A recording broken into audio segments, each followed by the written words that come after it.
Bagaimana kita bisa meneladani kepribadian beliau Nabi Muhammad SAW? Tentunya kita harus mempelajarinya, terutama bagi kamu anak kelas 3 ini.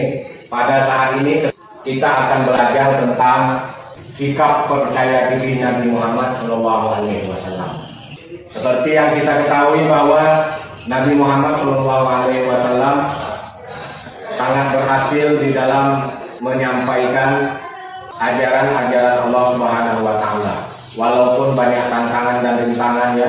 Kalau kamu baca-baca di dalam buku perjuangan Nabi Muhammad SAW itu banyak sekali rintangan dan hambatan ketika Nabi menyampaikan dakwahnya kepada umatnya ketika di Mekah. Ya, semua itu dapat Nabi lakukan dengan tabah dan sabar. Kemudian juga Nabi lakukan dengan sikap percaya diri. Nah, bagaimana percaya diri ini? Seperti yang sudah Bapak tuliskan di sini, percaya diri itu adalah yakin pada kemampuan diri sendiri. Ya, Rasulullah SAW itu yakin dengan kemampuannya, sehingga bisa berhasil di dalam melaksanakan dakwahnya dan berhasil merubah manusia dari kehidupan zaman jahiliyah pada masa itu ya.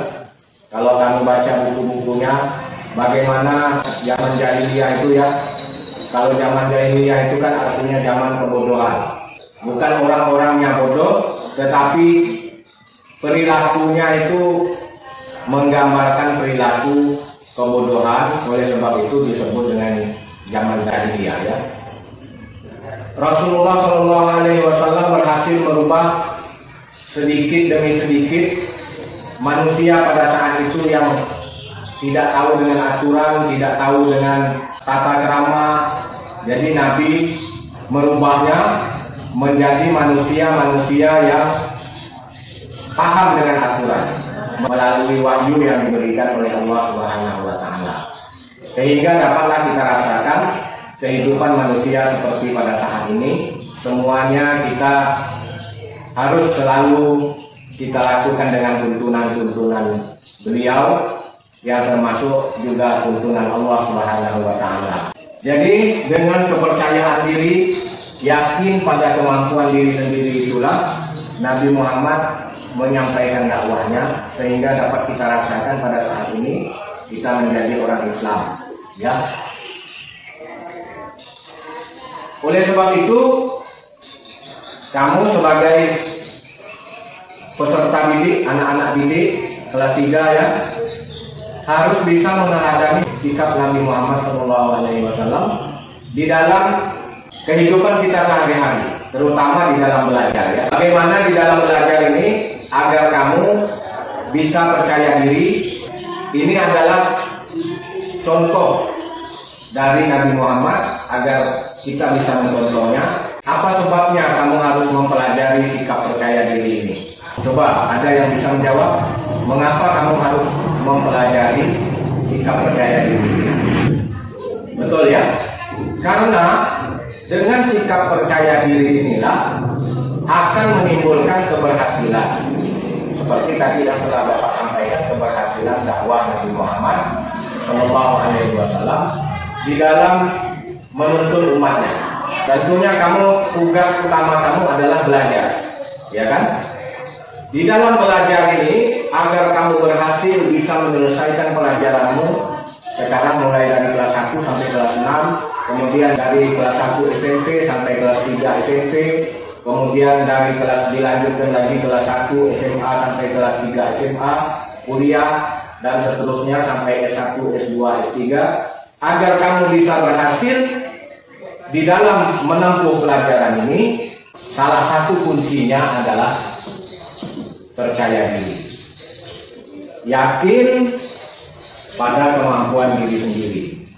Lawannya tidak percaya diri, disuruh apa-apa tidak bisa, disuruh menghitung, menghafalkan kali misalnya 1 sampai 10 tak bisa, tak mampu menghafalkan. Disuruh menghafalkan surat Al-Fatihah rasa tidak sanggup, itu namanya tidak percaya diri. Disuruh mengerjakan tugas-tugas merasa tak mampu, Oleh sebab itu, suksesnya pelajaran kamu di sekolah itu tergantung dari percaya diri. Harus kamu pupuk agar sikap percaya diri ini bisa tumbuh dengan subur. Kalau tanaman begitu kan, dipupuk, dia bisa tumbuh dengan subur. Ketika kamu nanti menjadi orang-orang yang sudah menyelesaikan pendidikan, juga nanti akan ikut ambil di dalam kehidupan sehari-hari. Kamu menjadi orang-orang yang ikut dalam membangun tatanan sosial ini, juga perlu sikap percaya diri ini. Ini menjadi penentu nanti apa yang bisa kita lakukan terhadap masyarakat kita. Tidak percaya diri, tidak yakin pada kemampuan diri sendiri. Sehingga sebetulnya hanya soal masalah perasaan, masalah mental ya. Banyak juga orang sebetulnya dia tidak bisa, tapi karena dia yakin dengan dirinya sendiri, dia tetap melakukan.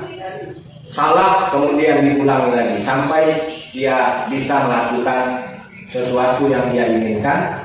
Nah, sehingga dia memiliki pengalaman, oh saya sudah bisa melakukan hal ini. Tapi modalnya harus dengan percaya diri. Di dalam pelajaran ini kamu akan belajar juga cara agar kita bisa memupuk percaya diri kita. Yang pertama, tawakal kepada Allah Subhanahu wa Ta'ala. Kita selalu tawakal, berserah diri kepada Allah. Misalnya kita ingin melakukan sesuatu, bismillah kita lakukan. Ya, misalnya kamu disuruh pidato, siapa? Saya akan coba. Tentunya yang pertama yang harus ada dalam diri kita, tawakal kepada Allah, berserah diri, mohon bimbingan kepada Allah. Tentunya dengan bismillah, dengan menyebut nama Allah, saya tawakal kepada Allah, saya melakukan hal ini. Yang kedua, jangan ragu. Mau melangkah, kemudian tidak jadi, itu namanya ragu. Mau melakukan, nanti tidak bisa, itu namanya ragu.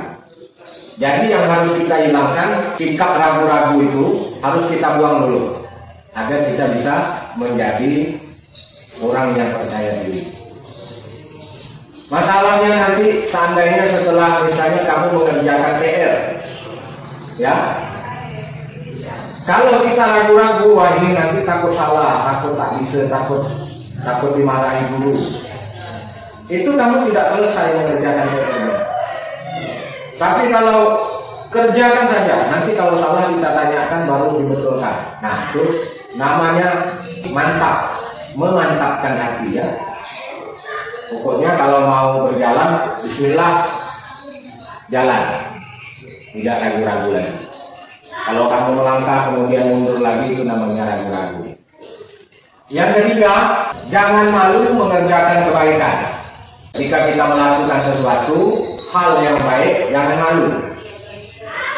Tapi sebaliknya, kalau kita melakukan hal yang tidak baik, hal yang dicela oleh agama, dicela oleh tatanan masyarakat, itu kita wajib malu agar kita tidak terjerumus ke perbuatan yang tidak baik. Ya, tapi kalau perbuatan yang baik, mengerjakan kebaikan, itu jangan pernah malu. Apapun tantangannya lakukan. Mungkin akan dicerca orang, lakukan. Tapi kita yakin dulu bahwa perbuatan ini adalah perbuatan baik. Yang keempat, agar kita bisa percaya diri, terus belajar untuk menambah kemampuan diri.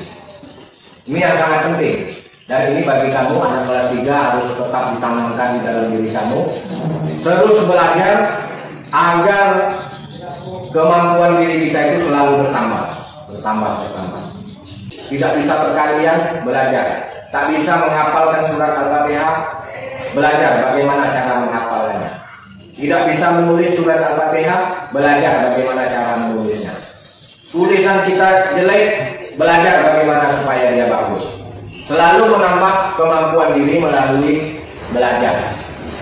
Nah, yang jeleknya ini anak-anak, hati-hati. Ada orang yang percaya dirinya sudah tumbuh tinggi, tetapi dia tidak mau belajar. Itu hati-hati ya. Dia percaya diri, tetapi apa yang dia lakukan itu tidak dilandasi dengan pengetahuan. Sama juga dengan kita menyeberangi sungai. Kita yakin kita bisa menyeberangi sungai ini dengan sampan yang kecil. Tentunya kita harus tahu dulu, ya. Kita harus tanya-tanya dulu dengan orang sekitar situ, bagaimana kalau sampan kita seperti ini untuk melewati sungai ini, apakah bisa atau dulunya pernah ada orang yang tenggelam. Nah, ini harus kita tahu dulu ya. Baru kita yakin nyeberang sungai dengan sampan itu. Nah, ini harus didasari dengan pengetahuan. Kalau kamu tidak berdasarkan pengetahuan, kemudian pakai sampan yang kecil menyeberang sungai, tiba-tiba di dalam sungainya ada buaya, ataupun kemudian ada gelombang besar, kamu tenggelam. Nah, itu hati-hati. Jadi landasan yang utama dari percaya diri ini diantaranya adalah kemampuan diri kita harus kita asah melalui belajar. Nah, inilah maka dari itu kenapa kamu sekolah dari kelas 1 sampai kelas 6, kelas SMP, SMA, kuliah. Dalam kamu belajar ini adalah dalam rangka kita harus memupuk percaya diri ini agar kita sesuai dengan pengetahuan. Demikian ya pelajaran kita tentang sikap percaya diri. Tugas kamu dari pelajaran ini, yang pertama sebutkan arti percaya diri. Yang kedua, teladan apakah yang dapat kita ambil dari sikap percaya dirinya Nabi Muhammad SAW. Yang ketiga, sebutkan cara bagaimana agar kita bisa percaya diri. 3 itu ya. Semoga bermanfaat. Sebelum kita akhiri pelajaran kita, mari kita baca sholawat bersama-sama. Sallallahu ala Muhammad. Sallallahu alaihi wasallam. Sallallahu ala Muhammad. Sallallahu alaihi wasallam. Mudah-mudahan ada manfaatnya bagi anak-anak kelas 3 terutama, dan tetap semangat belajar. Semoga kamu menjadi anak-anak yang baik dan anak-anak yang sukses di masa depan ya. Amin ya rabbal alamin. Kita ucapkan hamdalah bersama-sama. Alhamdulillahirabbil alamin. Assalamualaikum warahmatullahi wabarakatuh.